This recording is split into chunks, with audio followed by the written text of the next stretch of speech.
Welcome back to my channel. इथं ना सकाळी सकाळी आत्तींची देवपूजा सुरू होती आणि आज आहे भोगी. त्याच्यामुळे ना मला भोगीचा स्वयंपाक बाहेर चुलीवरती बनवायचा होता आणि त्याच्याच तयारीला मी इकडे लागणार होते. कारण आत्तींनी तोपर्यंत देवपूजा वगैरे आवरून घेतलं आणि बाहेर सकाळी सकाळी बघा असं काही वातावरण झालं होतं. तर म्हटलं चला आता पटकन चूल पेटवायची म्हणून थोडंसं सरपण घेऊन येऊया म्हणून मी निघाले होते.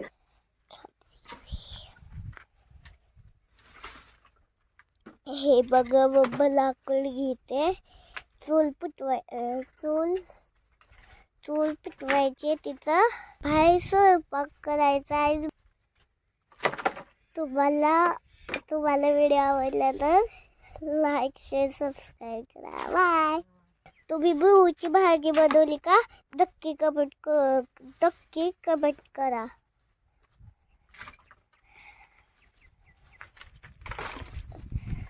तू पण येईल बाबा.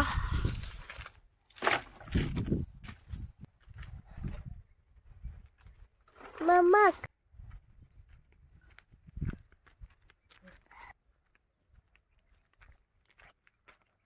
आता झाडाच्या आत देखते.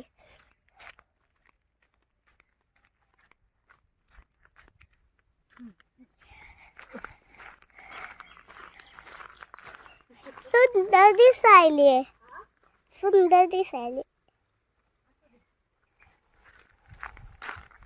सोनला पण घेते. आधी चूल पेटवू दे.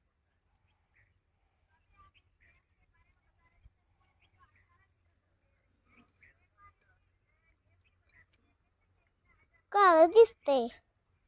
आता आज इथं शूट घेण्यासाठी मला आरो पण नव्हता आणि आहो पण नव्हते. त्याच्यामुळे आज आस्था शूट घेत होते. आस्थाची थोडी तब्येत ठीक नव्हती म्हणून तिला स्कूलला घालवलं नव्हतं.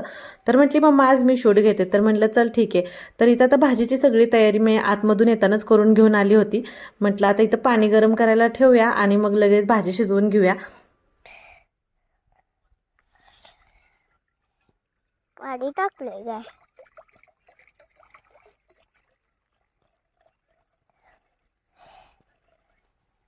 ही बघ मम्मा पाणी टाकते. आता ही सगळ्या भाज्या मिक्स करायच्या त्या शिजायला ठेवायच्या त्या. आणि मम्मा त्याला काय म्हणते तुझ्या समोर आहे तलबोर आणि त्याला ना लसूण बारीक करायचं आणि त्यात टाकायचं. भाजी हा आंघोळ कधी करायची?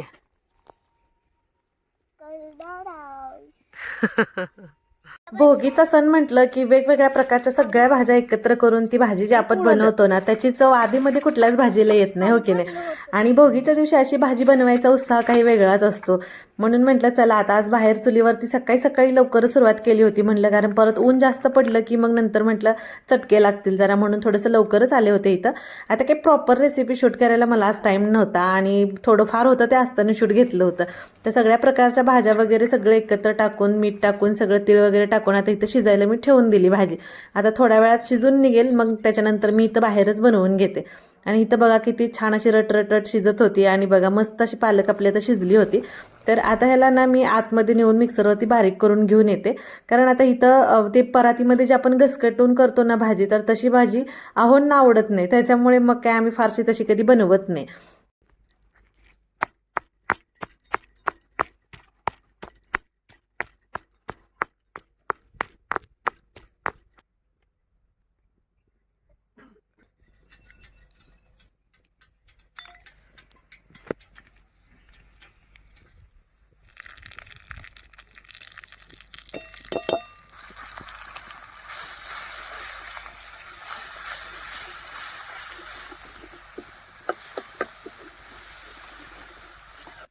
आता इथं लसूण वगैरे सगळं मी व्यवस्थित भाजून घेतलं, तुम्ही बघितलंच. त्याच्यानंतर ना अगदी थोडंसं घरचं आपलं घरगुती तिखट आणि हळद घातली होती. कारण हिरवी मिरची जी मी भाजी शिजताना घातली होती ना ती जास्त तिखट नव्हती, म्हणून थोडंसं अगदी तिखट घातलं होतं ह्याच्यामध्ये. आणि मसाला छान भाजून घेतला आणि ही भाजी मी बारीक करून आणली होती. तर त्याच्यामध्ये जे आपण बोरं हरभरा जे काही घातलं होतं ना तर ते सगळं मी साईडला काढून मग भाजी बारीक केली होती. कारण ते शेंगदाणे वगैरेच्या दाताखाली मध्ये मध्ये छान लागतात त्याच्यामुळे. तर मस्त अशी इथं माझी भाजी बनवून तयार होती बघा. चवीपुरता तर मीठ टाकते, कोथिंबीर टाकून घेते आणि मग भाकरी बनवायला घेते. आता बराच वेळ होत आला होता, पण म्हटलं तुम्हाला म्हटलं तसं की ऊन पडायच्या अगोदर मला सगळं उरकून घ्यायचं होतं. पण आता ऊन पडायला सुरुवात झाली. म्हणलं इथला स्वयंपाक आवरू आणि त्याच्यानंतर मग सुगड पूजा करू. आज मी शॉर्ट अपलोड केली होती, पण तुमच्या बऱ्याच जणींच्या कमेंट आल्या की ताई आमच्याकडे संक्रांतीला करतात सुगड पूजन, पण आमच्याकडे आजच करतात भोगीच्या दिवशी. प्रत्येक गावची वेगवेगळी पद्धत, हो की नाही. तर इथं बघा मस्त अशी आपली आता भाजी बनवून तयार होती आणि कलर किती छान दिसतोय बघा आणि उन्हामध्ये आणखीनच जास्त चमकत होती. तर म्हटलं चला आता भाकरी बनवायला घेते इथं मी.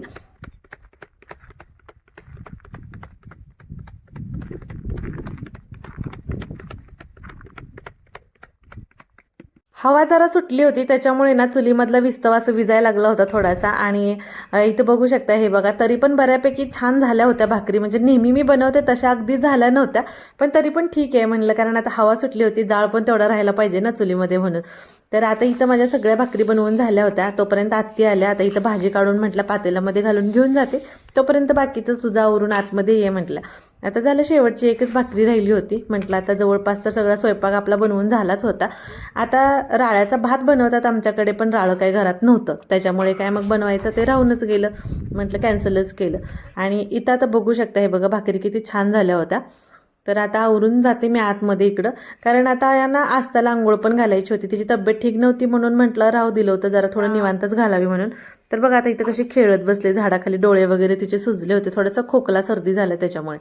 आणि आता ऊन पडले बरंच, तर आता जाते पटकन आतमध्ये येऊन फ्रेश झाले आणि मग सुगड पूजा करायला घेतली. कारण मी तुम्हाला आता म्हटलं तसं आमच्याकडे ना भोगीला सुगड पूजा करतात, मग त्याच्यामुळे इथं मी पूजेला लागले होते. आता मगाशी म्हटलं तसं शूट घ्यायला प्रॉपर कोणी नसल्यामुळे मला काय व्यवस्थित शूट म्हणजे तुमच्यासोबत म्हणजे मला दाखवता नाही आलं, म्हणजे शेअर करता नाही आलं. पण ठीक आहे, जसं आले तसं असताना शूट घेतलेला आहे, तर ते तुमच्यासोबत शेअर करावं म्हटलं.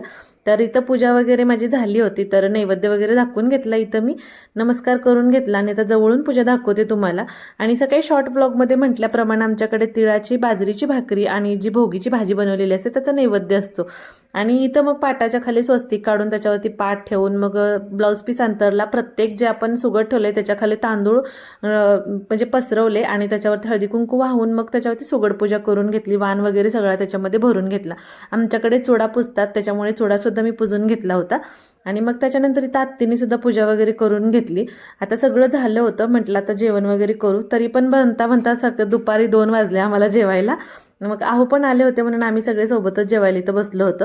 आणि त्याच्यानंतर मग आस्ता आंघोळ करून फ्रेश होऊन आली होती. तर हे बघा, तिने पाया पडून घेतलं, पण तिच्यासाठी आता बनवायचा होता पास्ता. मुलांसाठी आता हेल्दी काहीतरी असावं म्हणून, नाही तर मी मागवला होता डिझायनरचा हा पास्ता. आता ह्याच्यामध्ये ना अजिबात मैदान नाहीये आणि 100% हा रव्यापासून बनवलेला आहे, त्यामुळे ना ह्याच्यामध्ये कोणत्याही प्रकारचे आर्टिफिशियल रंग, फ्लेवर्स किंवा प्रिझर्वेटिव्ह नाहीत. त्यामुळे ना हा पूर्णपणे नैसर्गिक आहे आणि महत्त्वाचं म्हणजे 100% शाकाहारी आहे, 0 कोलेस्ट्रॉल आहे, ट्रान्सफॅट फ्री आहे आणि मनसोक्त आपण हा खाऊ शकतो. म्हणजे सर्वांना खाण्यासाठी हा एकदम योग्य आहे. तर ते इथं मी बनवून घेते बघा. पाणी उकळायला ठेवलं होतं, त्याच्यामध्ये पास्ता इथं मी शिजायला ठेवून दिला. आता बऱ्याच वेळा मी रेसिपी शेअर केली, पण आज अगदी साधी सिंपल सोपं मी इथं बनवते. कारण आस्ताला ना तब्येत ठीक नसल्यामुळे तिच्या तोंडाला थोडीशी चव नव्हती, सारखं मॅगी खायला मागते, म्हणून म्हटलं पास्ता बनवूया इथं. मग आता इथं ना मी बटर मेल्ट करून घेतला, त्याच्यामध्ये थोडासा लसूण आणि एक कांदा मीडियम साईजचा होता, तर तो छान परतून घेतला. अर्धा टोमॅटो घातला होता, अगदी थोडंसं मीठ घालून मी तो पण छान असा परतून घेतला इथं. आणि आता ह्याच्यामध्ये ना फक्त मी इथं काश्मीरी लाल तिखट टाकलेला आहे 1 चमचा, थोडंसं कलरसाठी म्हणून. आणि त्याच्यानंतर इथं ना मी मॅगी मसाला आज वापरलाय बरं का. तर तुम्ही कधी वापरला नसेल तर नक्कीच वापरून पहा, कारण खूप टेस्टला बनते असा हा पास्ता. तर ते छान मी परतून घेतलं आणि जो पास्ता आपण शिजवून घेतला होता त्याचं जे पाणी होतं ते आपण सॉस म्हणून पण वापरू शकतो. तर तेच पाणी मी ह्याच्यामध्ये ॲड केलं आणि मसाला छान असा शिजवून घेतला. आता योगायोगानं माझ्याकडे चीज पण होतं म्हणून अगदी थोडंसं घातलं त्याच्यामध्ये, ते छान परतलं आणि पास्ता आपला मस्त असा शिजला होता, तर तो त्याच्यामध्ये घालून घेतला. अगदी थोडीशी वरून कोथिंबीर घातली आणि अगदी थोडंसंच मी मीठ घातलं, कारण आता मॅगी मसाल्यामध्ये सुद्धा मीठ असतं आणि पास्ता शिजवताना सुद्धा मी मीठ घातलं होतं. आणि इथं बघा मस्त असा आपला आता पास्ता इथं बनवून तयार होता. आता आस्ताला आवडेल असा मी बनवलेला आहे आणि ती वाट बघत होती कधीपासून. काय म्हणते? हां शिजला की, खायचं आहे ना? हां थांब देते. आणि बघा तुम्हाला म्हटल्याप्रमाणे ती वाट बघत बसली होती आणि इथं बघा एकदम मस्त आणि जबरदस्त असा पास्ता बनला होता. तुम्ही पण असा नक्की ट्राय करा. आणि आज भोगी असल्यामुळे बाजरीच्या भाकरी आणि भोगीची भाजी काही मुलं खात नाहीत, त्याच्यामुळे आवर्जून खरं त्यांच्यासाठी बनवला. तर कसा वाटला आजचा ब्लॉग मला नक्की कमेंट करून सांगा आणि व्हिडिओला तर लाईक शेअर सबस्क्राईब करा. बाय.